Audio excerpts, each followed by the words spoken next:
இப்படி பண்ணிடுச்சே. காத்திருந்தவன் புதையில நேத்து வந்து அவன் கொண்டு போன கதையா இந்த சீதா மொத்த சொத்தையும் அபி பேர்ல எழுத பாக்குறாளே. இந்த அபிய கொண்டுட்டு மொத்த சொத்தையும் ஆட்டைய போடலாம் நினைச்சா கடைசியில நம்ம திட்டமெல்லாம் நமத்து போன வெங்காய வெடி மாதிரி புசுன்னு ஆயிடுச்சே. அம்மா, இது வரைக்கும் அந்த அபிதான் எனக்கு எதிரியா இருந்தா, ஆனா இப்போ அந்த அத்தையும் எனக்கு எதிரிதான். அத்தை, எனக்கு வர வேண்டிய சொத்தை அந்த லோக்கல் டெய்லர் அபிமலை எழுதி வச்சிட்டீங்களா? இனிமே நான் உங்களை சும்மாவே விட மாட்டேன். சும்மா விடாத ஸ்ரீஜா, சும்மா விடவே விடாத. இந்த சீதா பண்ண வேலையால நம்ம அபி கிட்ட கை நீட்டி பிச்சை கேட்கிற நிலைமைக்கு வந்துட்டோம்.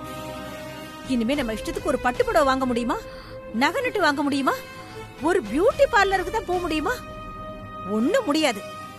நம்ம காருக்கு டீசல் போடணும்னா கூட இனிமே அபி கிட்ட தான் நம்ம கையேந்து நிக்கணும். ஐயோ அம்மா, அப்படி சொல்லாத, எனக்கு எரிச்சலா இருக்கு. எவ்வளவு எரிஞ்சாலும் இப்போ நம்ம பொறுமையா இருந்தது ஆவணும். ஏன்னா நம்ம நிலைமை அப்படி.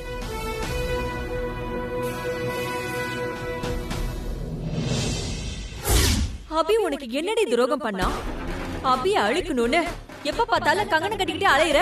அத்தை, எதுவும் தெரியாம வீணா என் மேல பழிய போடாதீங்க. அபிக்கு என்ன நடந்தாலும் அதுக்கு நான் தான் பொறுப்பா? முதல்ல நான் ஏன் அந்த அபிய கொல்லணும்? எனக்கு என்ன தேவை இருக்கு? இந்த ஆஸ்தி தான் உனக்கு தேவை. இந்த ஆஸ்தி அனுபவிக்க அபி இடைஞ்சலா இருக்கான்னு நீ அவளை கொல்ல பாக்குற இல்ல? ஏ, இப்பதான் எனக்கு எல்லாமே புரியுது ஸ்ரீஜா. சீதா ஏன் தெரியுமா அபி பேர்ல எல்லா சொத்தையும் எழுதி வச்சிருக்கா? நாம அபிய கொல்ல பார்த்த விஷயம் சீதாவுக்கு எப்படியோ தெரிஞ்சிருக்கு. அதான்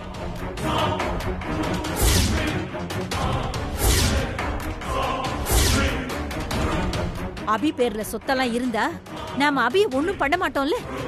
நாம அபி கிட்ட அடங்கி போவோன்னு அந்த சீதா வேணும்னு இப்படி பண்ணிருக்கா. சீதா அன்னைக்கு நம்மள வார்ன் பண்ணும்போது நம்ம உஷாரா இருந்திருந்தா இன்னைக்கு நமக்கு இந்த நிலைமை வந்திருக்காது. சைலண்டா ஒரு பெரிய ஆப் எடுத்து சீதா நமக்கு சரியா வச்சுட்டா. ஐயோ, என்ன ஸ்ரீஜா பண்ண போறோம் நம்ம இப்போ? அத்தை மாமான்னு சேர்ந்து ஒட்டுமொத்த குடும்பமும் நமக்கு எதிரி ஆயிடுச்சு. இனிமே என்ன நடந்தாலும் அந்த அபிக்கு சப்போர்ட் பண்ற ஒருத்தரை கூட நான் நிம்மதியா வாழ விடவே மாட்டேன்.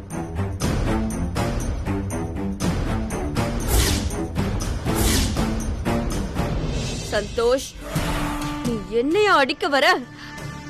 உனக்கும் சேர்த்து வைக்கிறேன்டா ஆப்பு.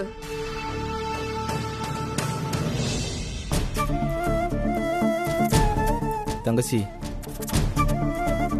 அக்கா சொல்றதாமா சரி. சொத்து உன் பேர்ல இருக்கிறதா என்னைக்கு நல்லதுமா. தயவு செஞ்சு ஒத்துக்கமா. சரின்னு சொல்ல அபி. அத்தை, இந்த குடும்பத்தோட சந்தோஷம் நிம்மதி தான் முக்கியம்னா அதுக்காக சொத்தை என் பேர்ல தான் எழுதி வைக்கணுமா? இந்த சொத்தெல்லாம் என் பேர்ல எழுதாட்டி கூட இந்த குடும்பம் உடைஞ்சிராம நான் பாத்துப்பேன் அத்தை. எனக்கு அது தெரியும் அபி. இருந்தாலும் சொத்து உன் பேர்லயே இருக்கட்டும். இத பத்தி இனிமே நம்ம பேச வேண்டாம். எவ்வளவு சீக்கிரம் முடியுமோ அவ்வளவு சீக்கிரம் இந்த உயிலை ரிஜிஸ்டர் பண்ணிடலாம். அதுக்கான ஏற்பாட்டை நான் பண்றேன்.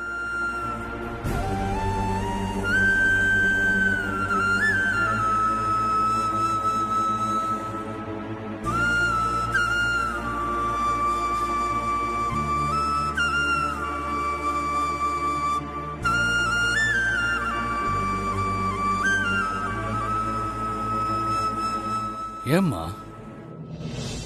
எதுக்குமா அபி பேர்ல அவசரமா சொத்தம் மாத்துறீங்க? அபிய பழையபடி மாத்துறதுக்காகவா? அதுவும் ஒரு காரணம் தான். இன்னொரு காரணமும் இருக்கு. சொத்து அபி பேர்ல இருக்கிறதா அபிக்கு பாதுகாப்பு. அபி கஷ்டப்பட்டதெல்லாம் போதும். இனி அவ எதுக்குமே கஷ்டப்படக்கூடாது. அபிக்கு மேற்கொண்டு பிரச்சனை வராம அவ வாழ்க்கை நல்லபடியா அமைதியா இருக்கணும்னா அதுக்கு சொத்தெல்லாம் அபி பேர்ல தான் இருக்கணும்.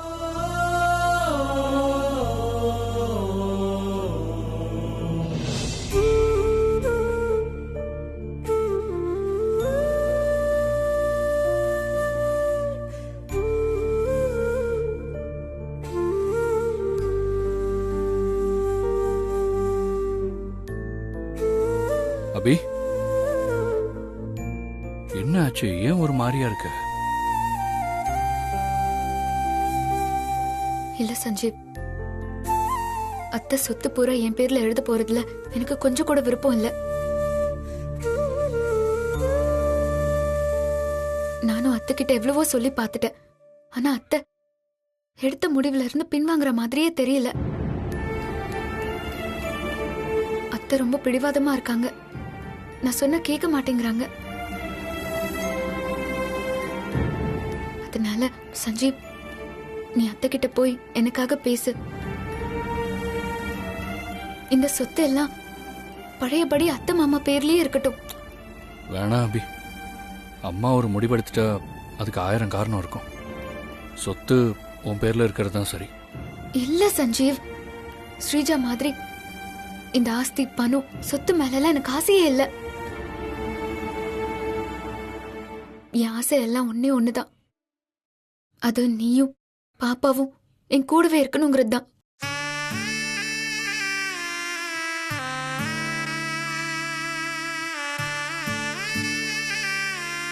ஏன்னா என் சொத்தே நீங்க 2 பேர் தானே சஞ்சீவ். எனக்கு அது போதும் சஞ்சீவ். இந்த காசு பணம் சொத்தெல்லாம் எனக்கு வேண்டாம். அம்மா ஒட்டுமொத்த சொத்தையும் உன் பேர்ல எழுதி தரேன்னு சொல்றாங்க. ஆனா நீ, நானும் நம்ம பாப்பாவும் போதும்னே நினைக்கிறியே. நீ கிரேட் அபி. சஞ்சீவ், எப்படியாவது நம்ம பாப்பாவை மட்டும் கண்டுபிடிச்சு கொடுத்துரு. நீ கண்டுபிடிச்சு கொடுத்துருவல்ல? கண்டிப்பா அபி, கண்டிப்பா நான் கண்டுபிடிச்சு தரேன்.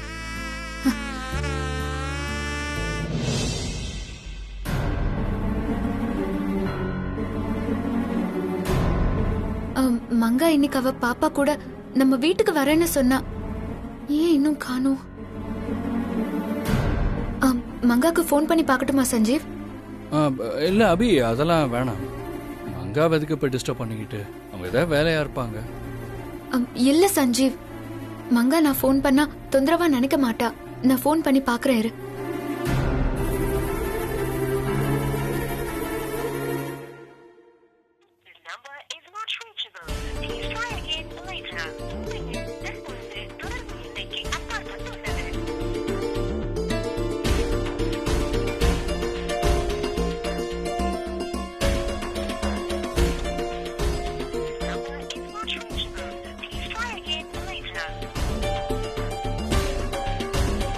சஞ்சீவ், மங்கா போன் நாட் ரீச்சபிள்னு வருது. என்னவா இருக்கும்? அவளுக்கு ஏதாவது பிரச்சனையா இருக்குமா? பிரச்சனையெல்லாம் ஒன்றும் இருக்காது அபி. அவங்க போனை சார்ஜில் போடாமல் இருந்திருப்பாங்க, இல்லை போனை எங்கேயாவது மறந்து வச்சிருந்திருப்பாங்க, ஸ்விட்ச் ஆஃப் ஆயிருக்கும். அப்படியா சொல்ற? இருந்தாலும் எனக்குள்ள ஏதோ ஒரு நெருடலா இருக்கு சஞ்சீவ். நான் ரொம்ப குழப்பத்துல இருக்கேனா, அதான் நம்ம பாப்பா கிடைக்கிற வரைக்கும் மங்கா பாப்பாவை பார்த்தா எனக்கு கொஞ்சம் ஆறுதலா இருக்கும்னு நினைச்சேன். மங்கா வேற போன் எடுக்க மாட்டேங்கிறா. இப்போ பாப்பாவை எப்படி பாக்குறதுன்னே தெரியல.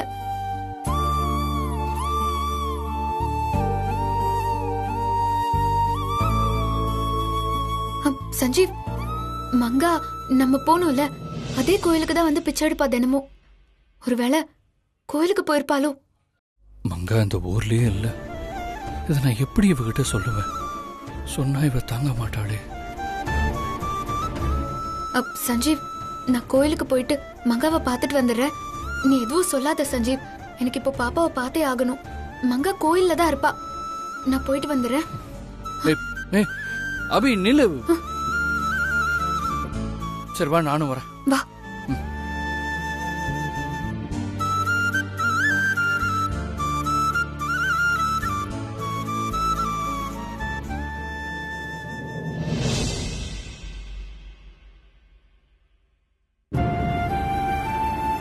மா,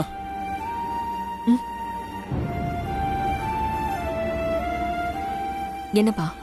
மா, நாங்க கோயிலுக்கு போயிட்டு வந்துடுறோம்மா. சரிப்பா, பார்த்து பத்திரமா போயிட்டு வாங்க. சரிங்க அத்தை.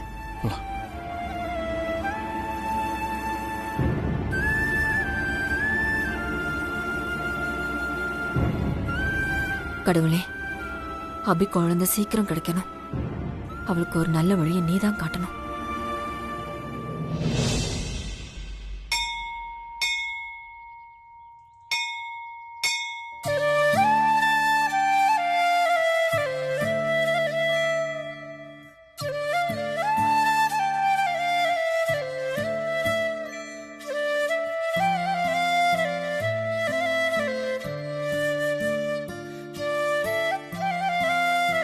அபி, ஏன் வந்ததுலேருந்து வாசலையே பார்த்துட்டு இருக்க? ஒன்றும் இல்லை சஞ்சீவ்.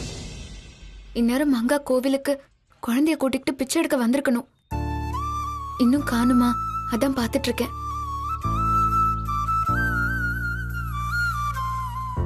நானும் கோயிலுக்கு வந்தப்புறம் கூட மங்காக்கு ஃபோன் பண்ணி பார்த்தேன் சஞ்சீவ். ஆனா ஃபோனே போகல. ஒருவேளை மங்கா புருஷன் அவளை விடலையோ என்னமோ.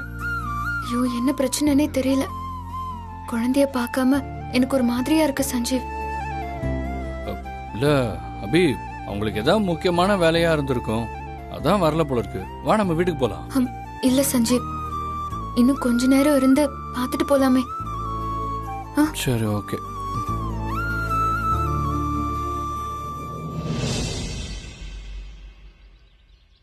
சார் சார் என்னப்பா? சார், சஞ்சீவ்ன்ற பேருக்கு ரீஸ்ட் போஸ்ட் வந்திருக்கு. ஓ அப்படியா? சஞ்சீவ் இப்போதான் வெளியே போனான். அவன் என் தம்பி தான். போஸ்ட் கொடுங்க, நான் வேண்டிய கொடுத்துட்றேன். இல்லைங்க சார், அவர் தான் சைன் பண்ணணும். அவன் தான் இல்லைன்றல, என் சைன் போட்டு நான் வாங்கிக்கிறேன். அவன் வந்ததும் நான் கொடுத்துட்றேன். கொடுங்க. அட பயப்படாதப்பா, நான் உன்னை எந்த பிரச்சனையும் மாட்டி விட மாட்டேன். போஸ்ட கொடு. நான் தான் எந்த பிரச்சனையும் வராதுன்னு சொல்றேன்ல. அட யோசிக்காதப்பா, சஞ்சீவ் வந்ததும் நான் கொடுத்துட்றேன். கொடு. ஓகே சார், இங்கே போடுங்க.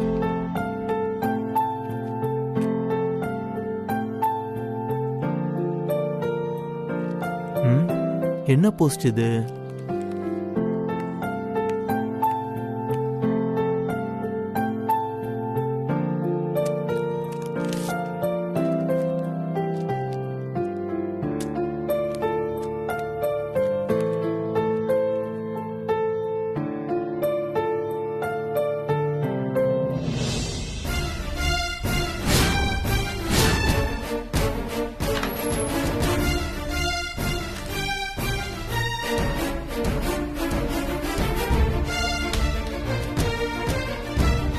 சந்தோஷ்,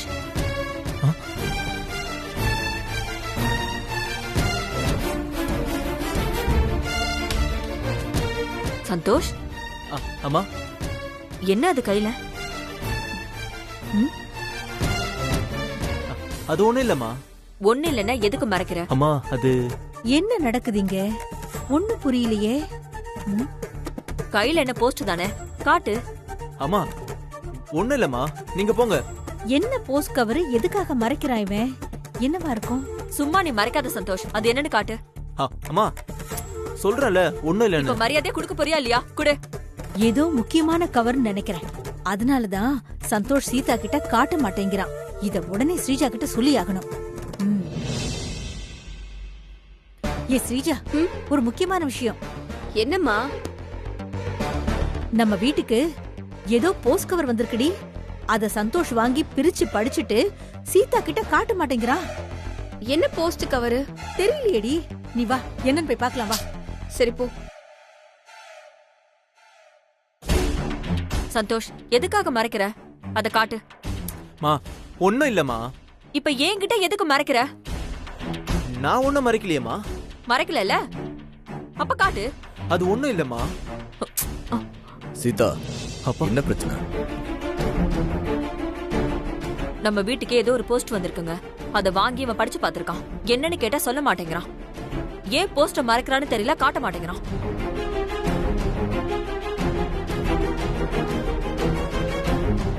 சந்தோஷ், என்ன போஸ்ட் வந்திருக்கு? அது ஒண்ணும் இல்லப்பா, ஆபீஸ் சம்பந்தப்பட்ட போஸ்ட் தான். ஆபீஸ் சம்பந்தப்பட்ட போஸ்டா இருந்தா எதுக்கு மறைக்கணும்? வேற என்னமோ இருக்கு, என்னன்னு கேளுங்க. சந்தோஷ், இது வரைக்கும் நீ எங்ககிட்ட எதுவும் மறைச்சதில்ல. இதை மட்டும் எதுக்கு மறைக்கிற? என்னது அது? காட்டு. கேட்டுக்கிட்டு இருக்கேன்ல, என்ன விஷயம் சொல்லு. சந்தோஷ், இப்ப நீ சொல்ல போறியா இல்லையா? வக்கீல் நோட்டீஸ் வந்திருக்குமா? வக்கீல் நோட்டீஸா?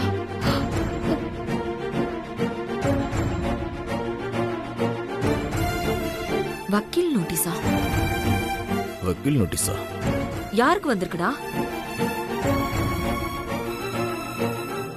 சொல்றா. ஏன்டா தயங்குற? சொல்லு. அது அம்மா, சஞ்சீவுக்கு நோட்டீஸ் வந்திருக்குமா?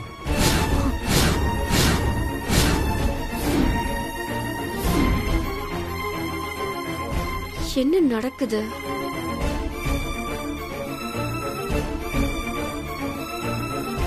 சஞ்சீவ்கா? யார் அனுப்புனா? என்ன விவரம்? அந்த வக்கீல் நோட்டீஸ்ல என்னதான் போட்டிருக்கு? இத எப்படிமா நான் உங்ககிட்ட சொல்றது?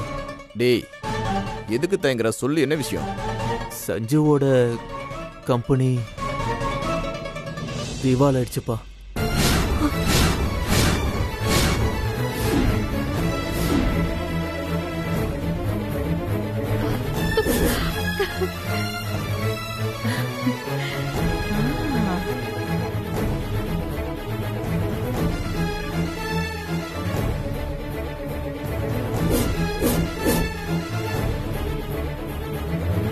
என்ன சொல்ற சந்தோஷ்? சஞ்சு கம்பெனி எப்படி திவாலாச்சு? அந்த லெட்டரை கொடு.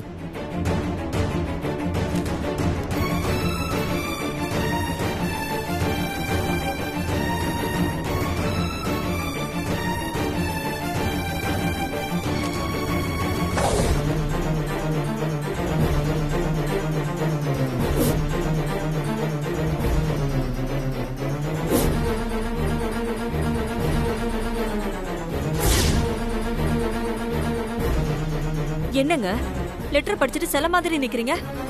சஞ்சீவ் கம்பெனி ஏன் திவால் ஆச்சு சொல்லுங்க.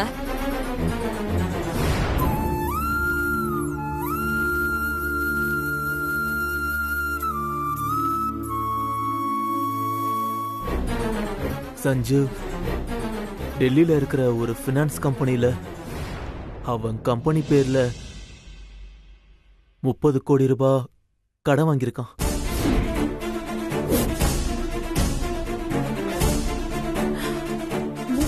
கோடியா?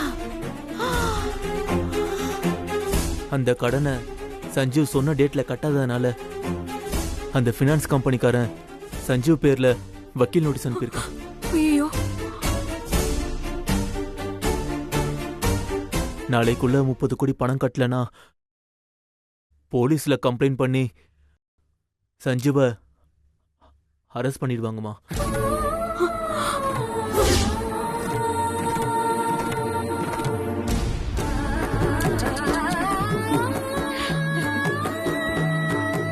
ஸ்ரீஜா, சஞ்சீவ் பேர்ல 30 கோடி கடன். கடனை கட்டலனா சஞ்சீவ் ஜெயிலுக்கு போயிடுவானா? கேக்குறதுக்கே காதுக்கு எதமா இருக்குல்ல? சஞ்சு ஏன் இவ்வளவு கடன் வாங்கினா? அவனுக்கு அப்படி என்ன அவசியம்? டேய் சந்தோஷ், நீ சஞ்சீவுக்கு ஃபோன் பண்ணு, என்னன்னு கேட்போம். ஆ,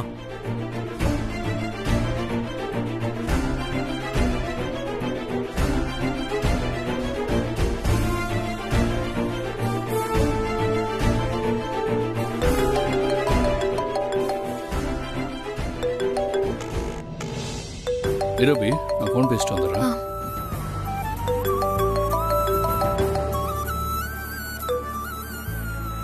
சொல்லு சந்தோஷ். டேய் சஞ்சீவ்,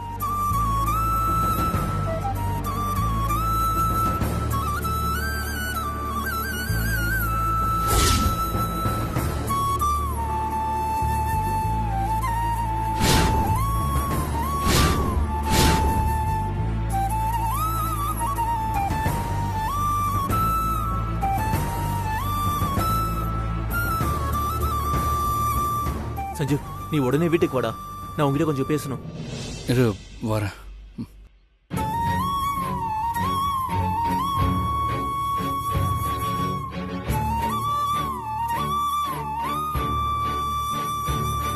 குழந்தை விஷயத்திலேயே அபி ரொம்ப நொந்து போயிருக்கா.